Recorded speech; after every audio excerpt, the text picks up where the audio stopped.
So this is just a question to prepare you for the question on the test. I don't think any problems we've done so far are like this one. We've dealt with the sum of interior angles. So, but this is just kind of like a different version of what it would look like.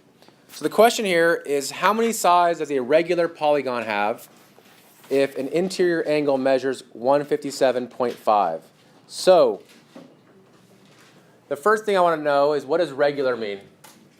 It's not ridiculous. It's not ridiculous. Yeah. It's regular. Yeah. What does that mean about all the sides? They're all the same. So all the sides are the same, All the angles. and all the angles are the same. So there's a couple ways to do this problem. Okay, you could either use the sum of interior angles.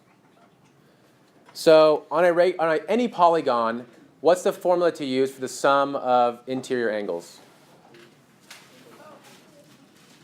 180 minus 2n or something. 180 minus 2n. Isn't that to find the sides? Right. Said that wrong. Has a 180 in there. Parentheses n minus 2. Yes.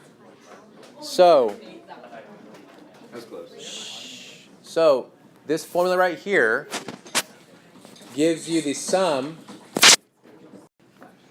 This gives you the sum of the interior angles, all the interior angles. So we don't know how many sides it has. We're trying to find it to be n. Okay, n is the number of sides. The problem is this question gives you one of the interior angles, and we only have a formula for the sum of the interior angles. So if this is the sum of the interior angles, what would we have to divide that by to get what one interior angle would be?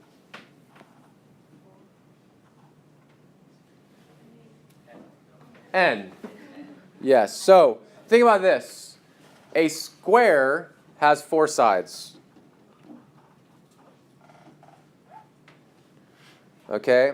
I could use this formula because I would go 180 times 4 minus 2. That's 360. Oh yeah, that's right. The square has all the angles add up to 360. So if I wanted to figure out what each one equaled, I would just take 360 divided by 4, because 4 is 4 sides. So that equals 90, which is what a square has. So that's my formula for each individual angle of a regular polygon. That equals 157.5. Now we have an algebra equation that's not too bad.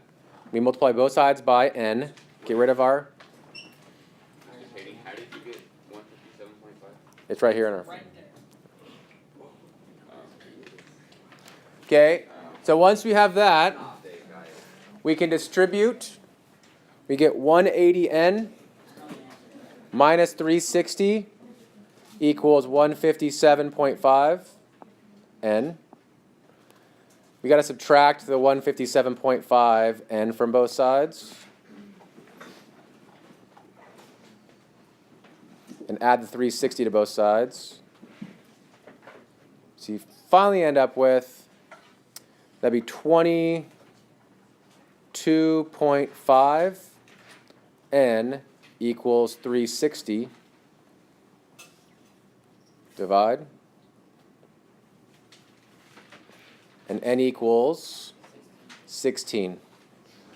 So if I have a 16-sided figure, and it's regular, a 16-gon, all the angles are equal, each angle would have to equal 157.5. Now, that is not the only way to do it. That's probably the way I would do it, because I directly go interior angles, sum formula. Let's use a sum formula. Some algebra. I'm good at algebra, so it's not a big deal. Here's a quicker way to do it. Think about this. You have a certain sided figure. We don't know how many sides it has. But we do know that every angle, I'm just making a weird angle here, but every angle in this figure is 157.5. Because I don't know what it looks like. I know that the interior angle is 157.5. if the interior angle is 157.5, what's my exterior angle going to be?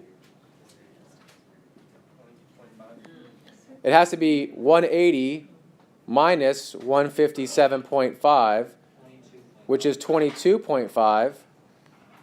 We also know that every shape, doesn't matter how many sides, the exterior angles add to 360. So the exterior angles add to 360. I divide it by 22.5, which is what I did here, and I get n equals 16. That will also work.